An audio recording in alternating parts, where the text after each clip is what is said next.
The blood-red sunset cast long shadows across the dusty main street of Petaluma, California, as Zora Fairchild clutched her son's small hand and quickened her pace. The year was 1873, and the promise of a new life in this growing town had brought her west after her husband's death. But the whispers that followed her and her nameless child cut deeper than any knife. She had never given her 3-year-old boy a proper name, something the townsfolk couldn't comprehend, but some wounds ran too deep to explain to strangers. "Mama, they laughing again," the little boy whispered, his dark eyes rimmed with unshed tears as a group of children pointed from across the street. "Don't mind them, sweetheart," Zora said, forcing a smile though her heart ached. "We need to get these groceries home before dark." The boardwalk creaked beneath their feet as they made their way past the general store. Zora kept her eyes forward, ignoring the curious stares that followed them. She had grown accustomed to the sideways glances and hushed conversations that stopped abruptly when she approached. In the 6 months since they'd arrived in Petaluma, she'd become known as the widow with the nameless child. "There goes that poor boy without a name," she heard Mrs. Peterson mutter to another woman. "What kind of mother refuses to name her own child?" Zora tightened her grip on her basket. They couldn't understand that naming her son would mean accepting that his father would never return to do so himself. It had been their agreement, their dream. Jacob would select their son's name upon his return from the war. But Jacob never came home, and Zora couldn't bring herself to break that final promise. She called her boy Sweetheart, or Little One. And in the privacy of their small home on the outskirts of town, it had been enough. But here, in the growing town where everyone knew everyone else's business, it had become a burden too heavy for a child to bear. As they turned the corner, her son suddenly stopped, his eyes wide as he looked up at a tall figure blocking their path. Zeke Keller stood before them, his broad-shouldered frame casting a long shadow. The cowboy had arrived in Petaluma just a few weeks prior, taking work at the Carter Ranch outside town. Dust covered his worn leather boots, and his dark hair curled beneath the brim of his hat. His eyes, the color of a summer storm, met Zora's with an intensity that made her breath catch. "Afternoon, madam," he said, tipping his hat. His voice was deep, carrying the slight drawl of someone who'd spent time in Texas. "Mr. Keller," Zora acknowledged with a nod, attempting to step around him. "Couldn't help but overhear some unkind words being tossed your way," he said, falling into step beside her. "Folks around here talk too much for their own good." Zora's cheeks flushed. "It's nothing I can't handle." The little boy stared up at Zeke with curious eyes, taking in the man's weathered face and the gentle curve of his smile. "Mister, why you so tall?" the child asked suddenly, his small face serious. Zeke chuckled, crouching down to eye level with the boy. "Well, I reckon I just kept growing until the good Lord told me to stop." He extended his hand to the child. "Zeke Keller, at your service, young man." The boy placed his small hand in Zeke's large one, his face breaking into a rare smile. "I don't got a name," he said matter-of-factly, the words causing Zora's heart to clench. Something flashed in Zeke's eyes, not pity but understanding. "Is that so?" he said softly. Before Zora could intervene, they heard jeering voices from across the street. A group of boys, the oldest perhaps 12, had spotted them. "Hey, it's the no-name boy," one called out. "What do we call you today?" "Nothing." The laughter that followed made Zora's son shrink against her skirts, his small body trembling. Zeke stood to his full height, his expression darkening as he turned toward the boys. They fell silent under his gaze. "You boys got somewhere to be," he called, his voice carrying the quiet authority of a man who rarely needed to raise it to be heard.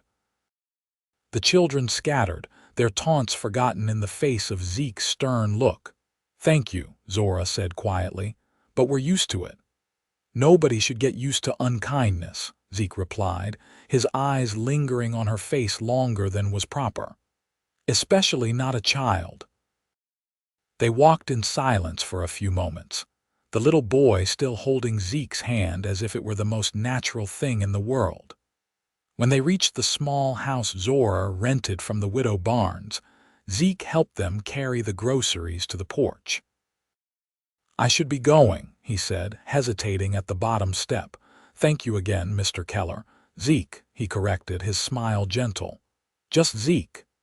As he turned to leave, Zora's son ran to the edge of the porch. "Mr. Zeke, will you come back tomorrow?" Zeke looked to Zora as if asking permission. She found herself nodding before she could think better of it. "I reckon I could stop by," he said, ruffling the boy's dark hair. "If that's all right with your mama." "It is," Zora heard herself say, surprised by the warmth in her own voice.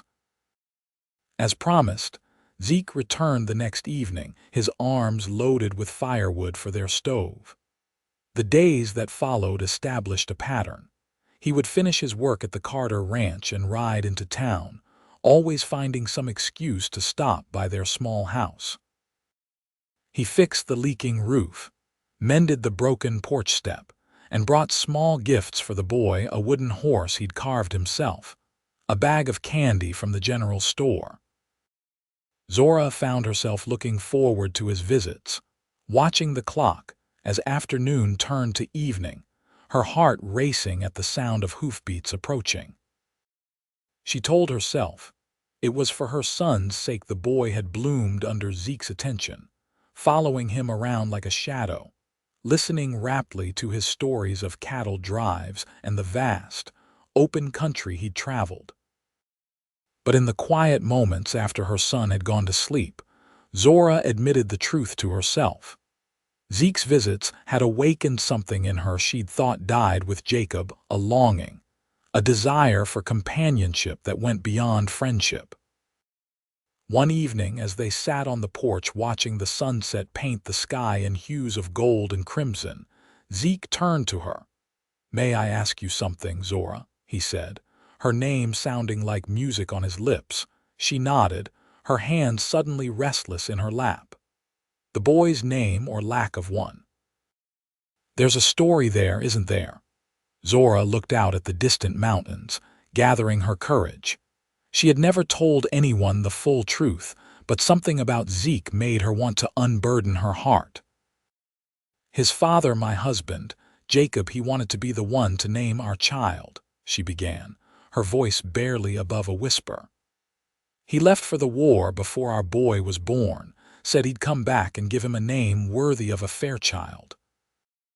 I received word of his death 2 months after our son was born, but I couldn't bring myself to name him without Jacob." She paused, fighting back tears. "It was the last promise I made to my husband, to wait for him to come home and name our child together." Zeke was silent for a long moment, his face softened by the dying light. "That's a heavy burden for both you and the boy to carry," he finally said. "I know," Zora admitted. "I've been selfish, holding on to a ghost instead of thinking about what's best for my son. But how do I let go?" "Maybe you don't have to let go completely," Zeke suggested. "Maybe you just need to make room for something new, something that honors what was but looks toward what could be." His words lingered in her mind long after he'd ridden away. That night, as she tucked her son into bed, she studied his small face, Jacob's eyes, her mother's nose, a perfect blend of those who'd come before him.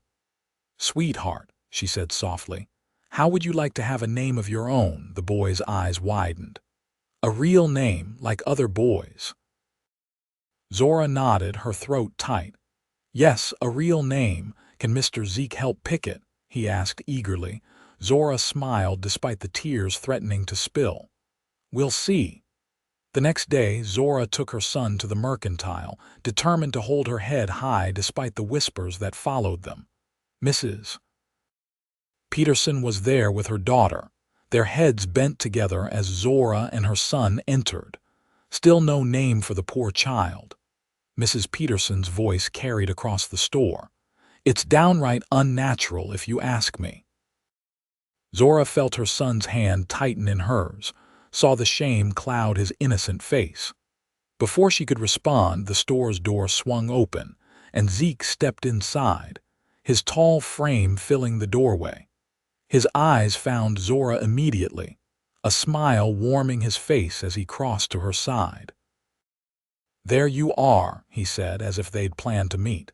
"I've been looking for you too."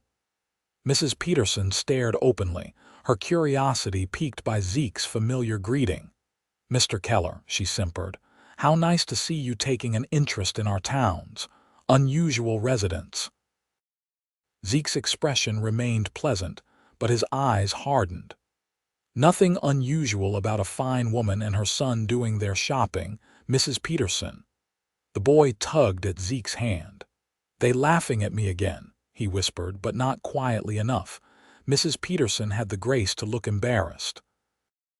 "Well, it's just that a child should have a proper name. It's not right him going about without one." Zeke knelt beside the boy, his gaze never leaving the child's face. "You know what? I think you're right, Mrs. Peterson." Then, without looking away from the boy, he continued, "A fine young man like this deserves a name folks will respect." The store had gone quiet, everyone watching the scene unfold.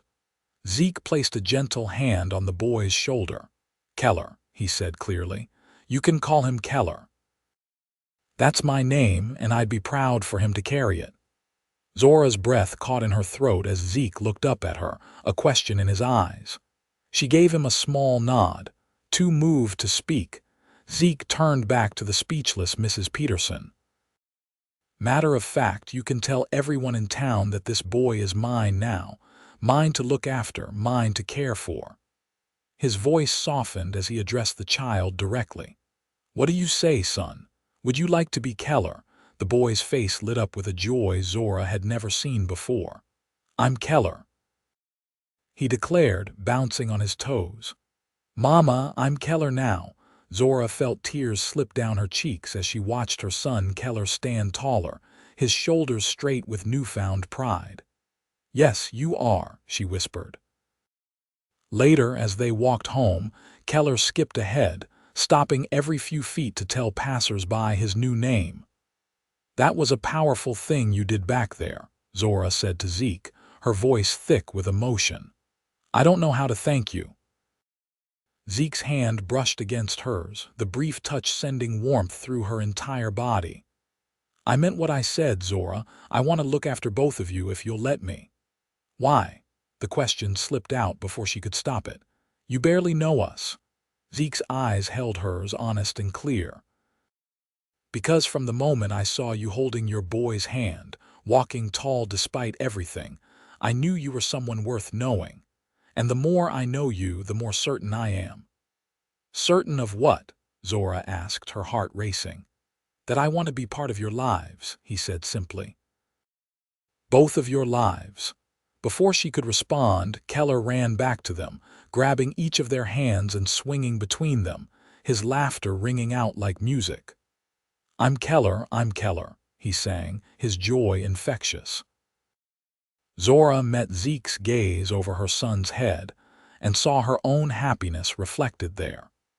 For the first time since receiving news of Jacob's death, she felt the weight of grief lifting, replaced by something light and hopeful, the promise of a new beginning. The days that followed were filled with a happiness Zora had forgotten was possible. Zeke became a constant presence in their lives, teaching Keller to fish in the creek that ran behind their house, bringing him a small saddle so he could ride Zeke's gentle mare, spending evenings on the porch telling stories while Zora mended clothes by lamplight. The townspeople took notice, of course. The whispers changed from cruel speculation about the nameless boy to curious gossip about the handsome cowboy who'd claimed the widow Fairchild's son as his own. Some, like Mrs. Peterson, questioned Zeke's intentions, But others, particularly those who had known grief themselves, recognized the healing that was taking place for both Zora and her son.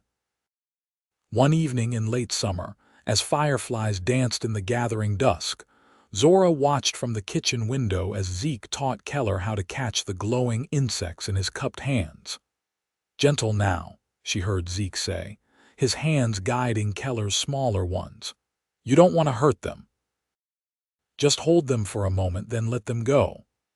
"Like this?" Keller asked, his face alight with concentration as he carefully trapped a firefly between his palms. "Perfect," Zeke praised. "Now peek inside, see how it glows." Keller's delighted gasp as he peered between his fingers made Zora's heart swell. This was what she'd wanted for her son all along, not just a name, but a sense of belonging, of being treasured for exactly who he was.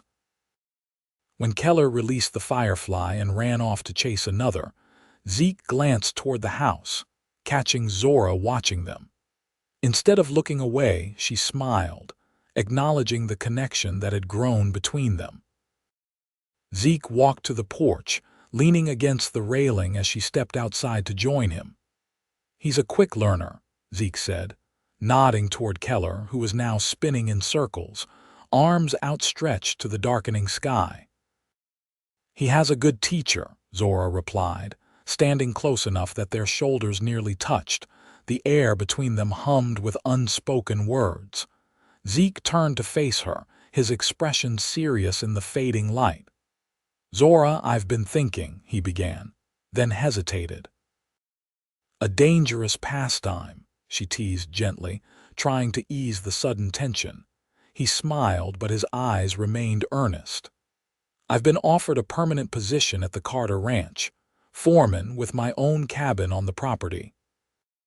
"That's wonderful," Zora said, ignoring the pang of disappointment that he might be too busy to visit as often. "The cabin's a good size," he continued. 3 rooms, a proper home for a family." Zora's breath caught as she understood what he was saying. "Zeke, let me finish," he said quickly. "I know it hasn't been long, and I know you've suffered a loss that I can't replace. I'm not trying to take Jacob's place in your heart or in Keller's life, but I've come to care for both of you more than I thought possible." He took her hand in his touch warm and steady. "I'm asking if you might consider a new beginning for all of us, as a family." Zora looked at their joined hands, then at Keller, who had stopped his spinning to watch them curiously. "You should know," she said quietly, "that I'll always carry Jacob with me. He was my first love, Keller's father." "I wouldn't expect anything less," Zeke assured her. "I respect what you had with him. I'm just hoping there might be room in your heart for something new like we talked about." Zora thought of Jacob's laugh, the way his eyes had crinkled when he smiled, memories that had once been sharp with pain, but now held a gentle sweetness.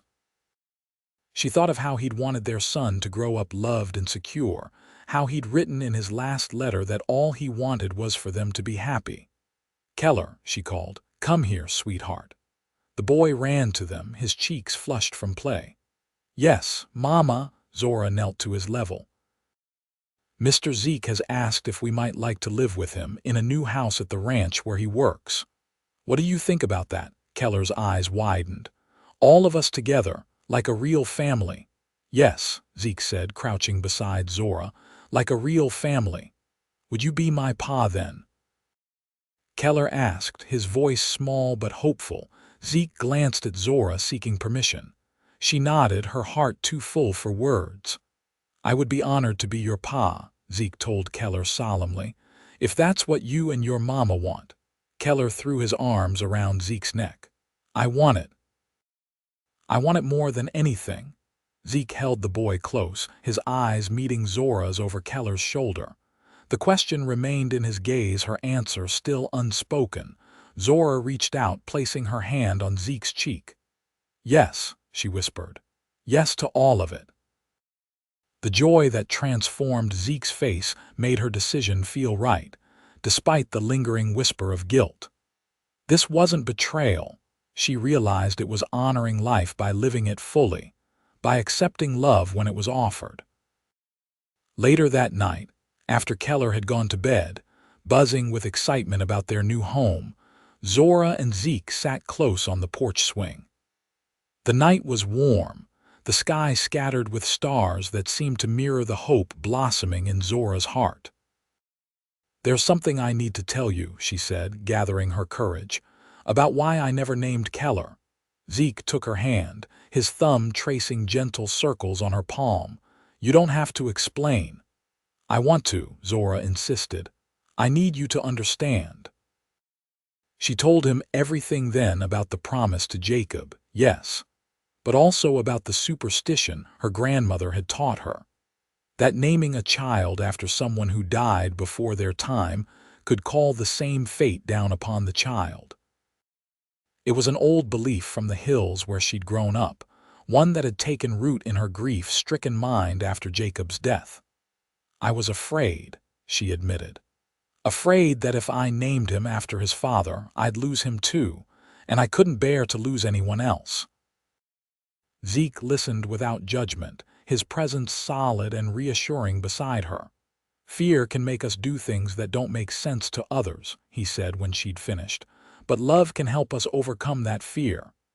"Is that what this is?" Zora asked softly. "Love?" Zeke's eyes, silver in the moonlight, held hers. "It is for me. I love that boy as if he were my own flesh and blood. And I love you, Zora Fairchild, with everything I am." The words, spoken so simply and with such conviction, broke down the last of her defenses. Zora leaned forward, pressing her lips to his in a kiss that tasted of salt and promise. "I love you too," she whispered against his mouth. "God help me, I do."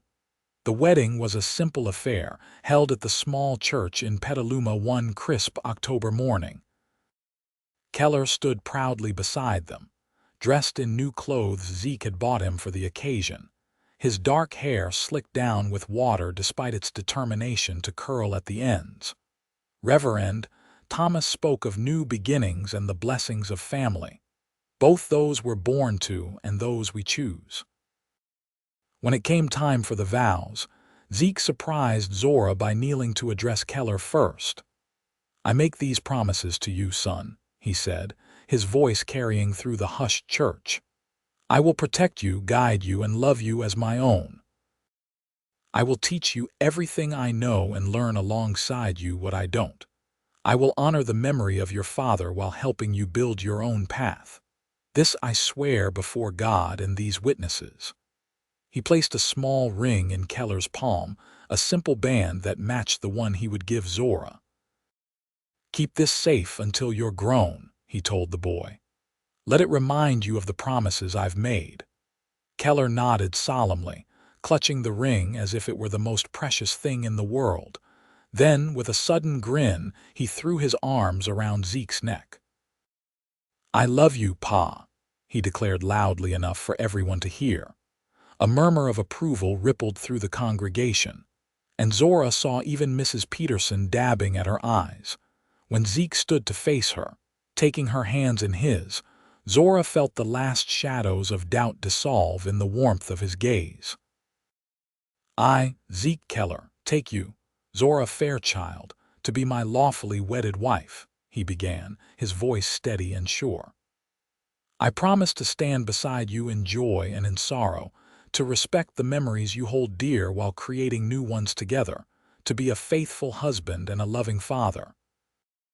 I give you my name, my heart, and my future, for as long as we both shall live." Zora's own vows, rehearsed countless times in the privacy of her room, came easily now, spoken from the depths of her soul. When the Reverend pronounced them husband and wife, and Zeke kissed her with a tenderness that made her heart sing, she felt Jacob's presence not as a ghost, but as a blessing, a gentle acknowledgement that life continued, that love could bloom again from the soil of grief. Their new home at the Carter Ranch was everything Zeke had promised: spacious and solid, with room for their family to grow. Mrs. Carter, the owner's wife, welcomed them warmly, especially Keller, who quickly became friends with the Carter grandchildren who visited on weekends. Life settled into a rhythm that felt both new and wonderfully familiar. Zeke would rise before dawn to tend to the ranch business, returning for breakfast with Zora and Keller before the boys set off for the small schoolhouse a mile down the road. Evenings were spent together around the kitchen table or, in fine weather, on the porch, watching the sunset paint the hills in gold and crimson. As autumn deepened into winter, Zora found herself experiencing waves of nausea in the mornings, a fatigue that settled in her bones by mid-afternoon. She recognized the signs, having felt them once before, but kept her suspicions to herself until she was certain. On Christmas Eve, with a light snow dusting the ground outside, a rare occurrence in that part of California, Zora placed a small package beneath the modest tree Zeke and Keller had cut from the nearby forest. The box contained a pair of tiny knitted booties she'd been working on in secret.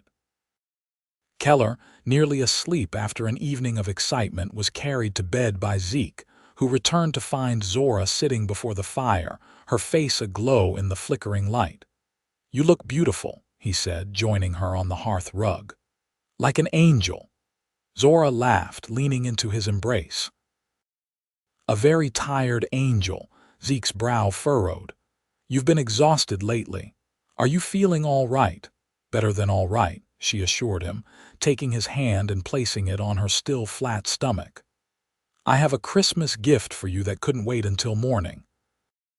Understanding dawned in his eyes, followed by a joy so pure it took her breath away. "A baby," he whispered. "We're having a baby," Zora nodded, tears of happiness spilling onto her cheeks. "In summer, I think. July, perhaps."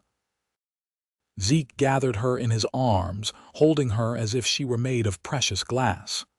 "Thank you," he murmured against her hair. "Thank you for this gift, for our family, for everything." Later, lying in bed with Zeke's warm body curved protectively around hers, his hand resting on her stomach, Zora whispered, "I've been thinking about names." She felt Zeke go still, knew he understood the significance of her words. "If it's a boy," she continued, "I'd like to name him Jacob Ezekiel Keller, to honor both the father he lost and the father who chose him." Zeke's arms tightened around her. "And if it's a girl," Zora turned in his embrace to face him, tracing the beloved contours of his face in the darkness. "Elizabeth, after my mother, but we'd call her Libby." "Jacob or Libby," Zeke said softly, testing the names. "Perfect, either way." The months passed in a blur of preparation and anticipation. Zeke built a cradle from oak, carving delicate patterns of leaves and stars into the headboard. Keller, excited about becoming a big brother, helped Zora prepare the nursery, asking endless questions about the baby and what it would be like when it arrived. "Will the baby have a name right away?" he asked one afternoon as they folded tiny clothes. Zora nodded, understanding the importance of the question to her son. "Yes, sweetheart, we've already chosen names." Keller seemed to consider this, his small face serious. "But I didn't get my name until Pa gave it to me." "That's right," Zora agreed, sitting beside him on the bed. "And that makes your name special. It was a gift from someone who loves you." Keller smiled, satisfied with her answer. "I'm going to be the best big brother ever," he declared. "I'll teach the baby everything, just like Pa teaches me." True to his prediction, Jacob Ezekiel Keller arrived on a sweltering July day, his lusty cries announcing his presence to the world. Keller, peering into the cradle at his new brother, whispered, "Hello, Jacob. I'm your big brother, Keller. Pa gave me my name and Mama and Pa gave you yours." Zeke, watching from the doorway, crossed the room to stand beside his sons. "That's right," he said, lifting Keller so he could see better. "And you know what? Both of you are Kellers now. A name is important. It tells the world who you belong to." "We belong to you and Mama," Keller said with the simple certainty of childhood. "And to each other," Zora added from the bed, her heart so full it felt it might burst. "We all belong to each other." As summer turned to fall and then to winter again, their family settled into the rhythm of life with a new baby. Jacob thrived, growing strong and healthy, his eyes the same warm brown as Keller's, his smile lighting up the entire house. On a cold December evening, with both boys asleep and the house quiet except for the crackling of the fire, Zora found Zeke sitting at the kitchen table, a letter in his hands. "What is it?" she asked, noticing the troubled expression on his face. "It's from my brother in Montana," Zeke said, pushing the letter toward her. "He's offered me a partnership in his ranch, better land, better opportunities for the future." Zora scanned the letter, her heart sinking. "Montana is so far away." "I know," Zeke acknowledged. "And we have a good life here, but with 2 boys to raise and maybe more children in the future." He trailed off, watching her face carefully. "I want to give them every advantage, Zora, a legacy of their own." Zora thought of the home they'd built here, the friends Keller had made at school, the community that had finally accepted them. But she also thought of the future, a future where her sons would need land and opportunities of their own. "When would we go?" she asked, her decision already made. Where Zeke went, she and their children would follow. Relief and love mingled in his expression. "In the spring, after the worst weather has passed, we take the train as far as we could, then travel by wagon the rest of the way." "A new adventure," Zora said, trying to sound more confident than she felt. "A new chapter of our story," Zeke corrected gently, taking her hand across the table. "But the same family, the same love." Word of their planned departure spread quickly through the small community. Mrs. Carter expressed genuine regret at losing her foreman, but understood the pull of family and opportunity. The children at school treated Keller with newfound respect, impressed by his impending journey to the wilds of Montana. Even Mrs. Peterson stopped by with a quilt she'd made for baby Jacob, a peace offering of sorts. "You've built something special," she told Zora, watching as Keller played with Jacob on the floor nearby. "Not many get a second chance at happiness like you've found." "I know," Zora said, thinking of how far they'd come from those dark days when Keller had no name and she had no hope. "We've been blessed." As winter gave way to spring, preparations for their departure consumed their days. They sold what couldn't be taken, packed what could, and said goodbye to the place that had seen both their greatest sorrows and their sweetest joys. The night before they were to leave, Zora found Keller sitting on the porch steps, looking up at the stars. "Are you excited about our journey?" she asked, settling beside him. "Yes," he said, then hesitated. "But I was thinking about something." "What's that, sweetheart?" Keller fiddled with the hem of his shirt. "I was thinking about my first pa, the one who died. Will he know where to find us in Montana if he's watching from heaven?" The question, so innocent and profound, brought tears to Zora's eyes. "Yes, Keller. Those who love us can always find us, no matter where we go." "That's good," he said, satisfied, "because I want him to see how big I'm getting and how I help take care of Jacob and how happy we all are." "I'm sure he sees," Zora assured him, drawing him close, "and I'm sure he's very proud of you." Later, as she and Zeke lay in bed for the last time in the home where they'd begun their life together, Zora shared Keller's concern. "He's a thoughtful boy," Zeke said, stroking her hair. "Considerate of others, even those he's never met."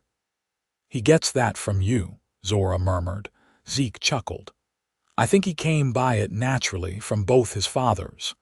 The journey to Montana was long and arduous, testing their endurance in ways they hadn't anticipated. The train carried them as far as Helena. But from there, they traveled by wagon, joining a small caravan of other families heading north to the fertile valleys near the mountains. Keller, old enough to understand the significance of their journey but young enough to see it as a grand adventure, kept their spirits up with his endless curiosity and boundless energy. Jacob, not yet a year old, weathered the travel better than Zora had feared, charming everyone they met with his sunny disposition. When they finally arrived at Zeke's brother's ranch, the beauty of the land took Zora's breath away. Rolling hills stretched to the horizon, where the mountains rose in majestic silhouette against the sky. The valley was verdant with spring growth, wildflowers carpeting the meadows in a riot of color. Nathan Keller, Zeke's younger brother by 3 years, welcomed them with open arms, instantly taking to Keller and baby Jacob. "So these are my nephews," he said, crouching to shake Keller's hand formally. "I've been waiting to meet you. Your pa's told me what a fine helper you are." Keller stood taller at the praise. "I can ride a horse all by myself now," he said proudly, "and I help take care of Jacob." "Is that so?" Nathan smiled, genuinely impressed. "Well, we could use a good horseman around here, and someone to show little Jacob the ropes as he grows." The cabin Nathan had prepared for them was larger than their home in California, built of solid logs with a stone fireplace that dominated the main room. Windows looked out over the valley, catching the sunset in the evening and filling the house with golden light. "It's perfect," Zora told Zeke as they stood on the porch that first evening, watching Keller chase fireflies in the yard while Jacob slept peacefully inside. "I can see us being happy here." Zeke wrapped his arms around her from behind, resting his chin on her shoulder. "We would be happy anywhere as long as we're together," he said. "But I agree this feels right." And it was right. As the seasons turned, one year flowing into the next, their family put down roots in the Montana soil.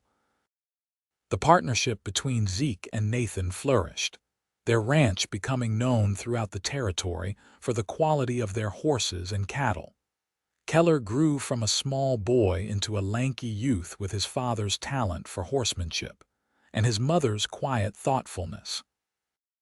Jacob followed in his brother's footsteps, the two boys inseparable despite their age difference. In the spring of 1877, Zora gave birth to a daughter they named Elizabeth, called Libby as planned. She had Zeke's storm gray eyes and a will as strong as the mountains that cradled their valley home. Life wasn't always easy. Winters were harsh, the isolation sometimes difficult for a woman who'd grown up in more settled places. But the love that filled their home made even the hardest days bearable, the knowledge that they belonged to each other, a constant source of strength. One summer evening, as they gathered on the porch after a long day's work, Keller, now 10 and growing more confident by the day, asked the question Zora had been expecting for years. "Pa," he said, looking up from the bridle he was mending, "why did you give me your name that day in the store?" Zeke, who had been whittling a toy horse for Libby, set down his knife. "What makes you ask that now?" Keller shrugged, his eyes serious beyond his years. "I've been thinking about it, about how different things might have been if you hadn't come along." Zora held her breath, watching the exchange.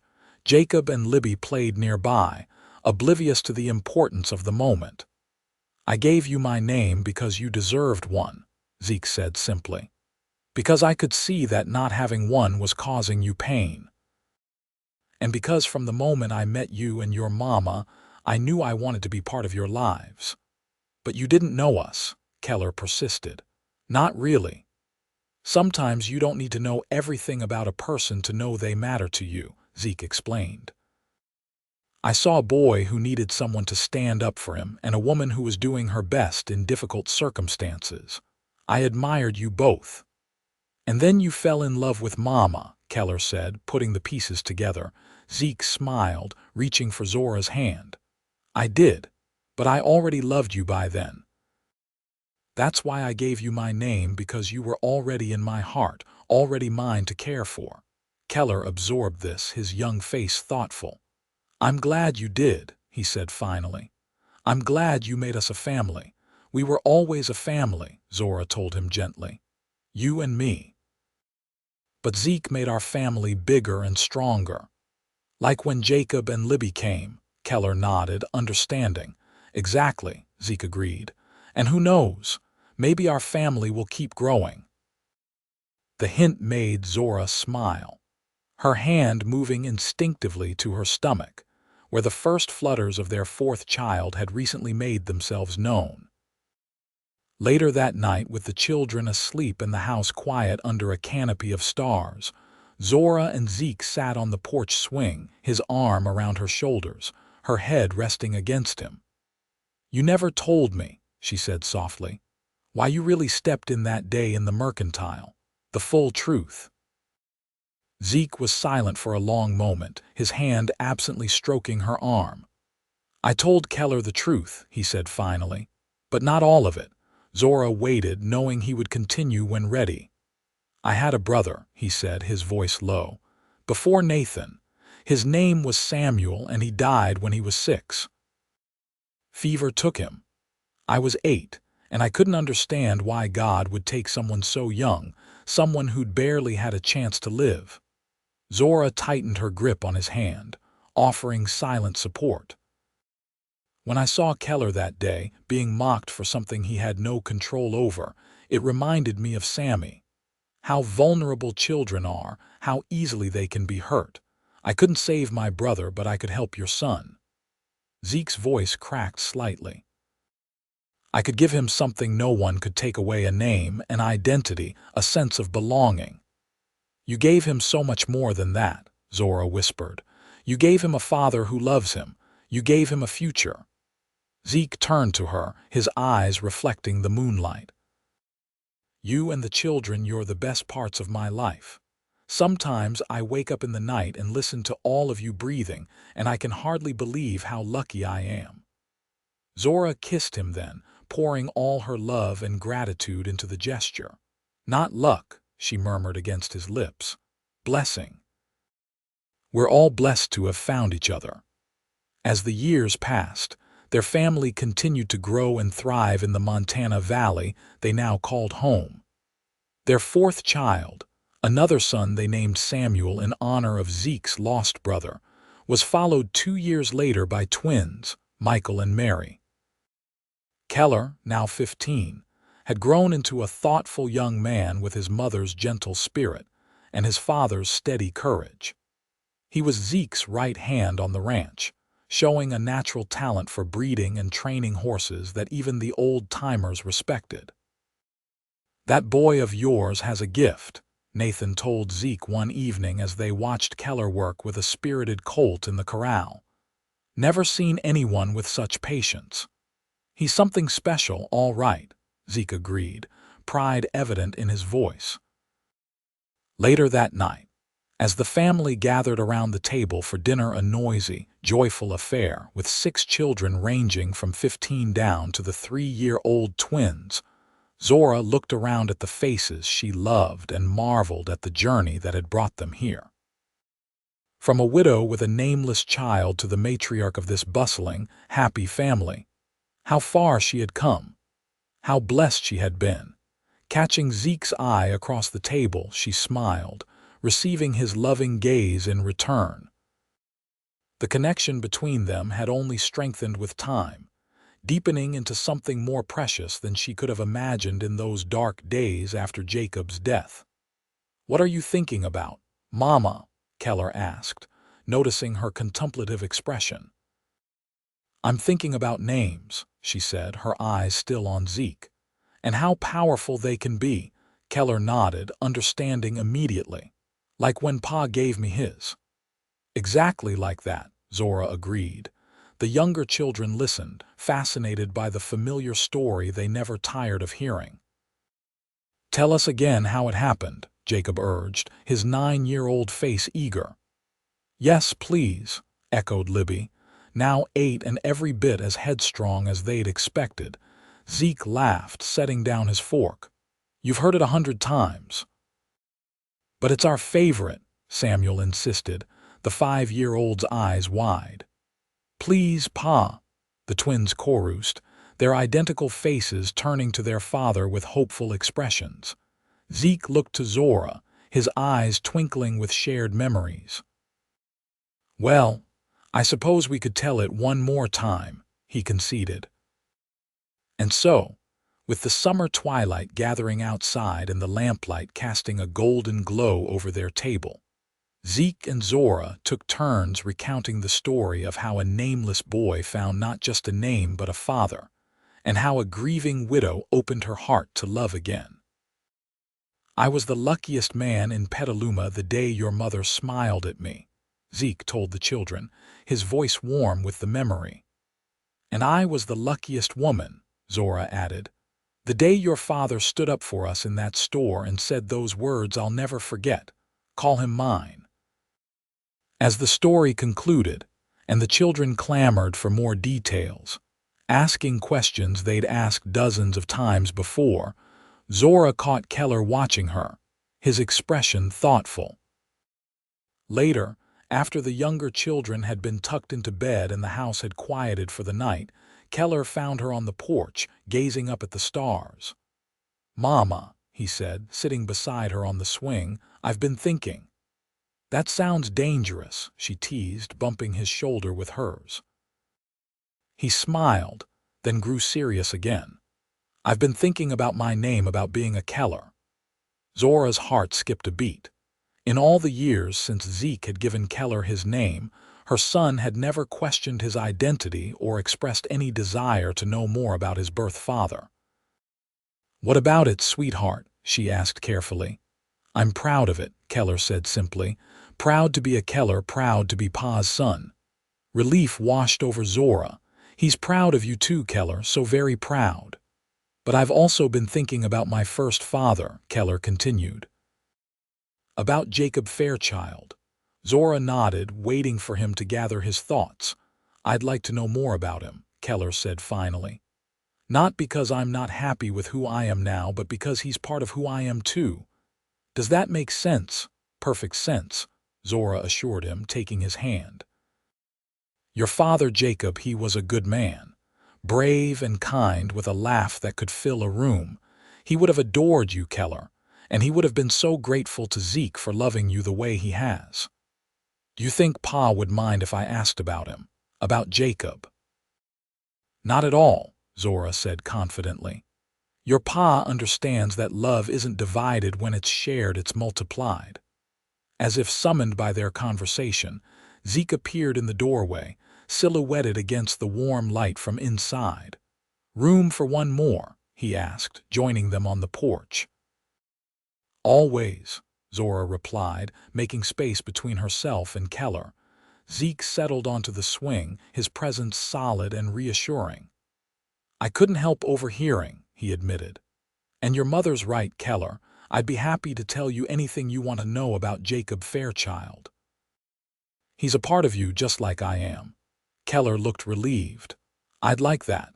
Maybe tomorrow when we're riding the north pasture." "It's a date," Zeke agreed, ruffling his son's hair in a gesture that had become automatic over the years. "Now, why don't you head in and get some sleep? Those horses won't train themselves in the morning." When Keller had gone inside, Zora leaned into Zeke's embrace, drawing strength from his unwavering support. "You're an extraordinary man, Ezekiel Keller," she murmured. Not many men would be so understanding about their son wanting to know about another father. "He is my son," Zeke said firmly. "Nothing will ever change that. But he deserves to know where he comes from, all the parts that make him who he is." Zora thought about the journey that had brought them to this point, from the grief-stricken widow and the nameless child to the strong, loving family they had become. It hadn't always been easy, but the love they shared had carried them through every challenge, every doubt. "I love you," she said simply, the words holding all the gratitude and joy she couldn't express. "And I love you," Zeke replied, kissing her gently. now and always. Together, they sat in comfortable silence, watching the stars wheel overhead, secure in the knowledge that whatever the future held, they would face it as they had faced everything else side by side, surrounded by the family they had built together, one name, one heart at a time. And in that moment, with the Montana night spread out before them like a blanket of jewels, Zora knew that the greatest gift Zeke had given her wasn't the name he'd shared with her son, or even the children they'd created together. It was the chance to believe in love again, to trust that sometimes life gives second chances to those brave enough to take them. From nameless to cherished, from broken to whole, their story had come full circle, a testament to the healing power of love and the enduring strength of family. And as they sat together under the vast Montana sky, Zora knew with absolute certainty that this was exactly where they were meant to be, exactly who they were meant to become. A family built not just by blood or name, but by choice and love. Each day a new page in the story they continued to write together.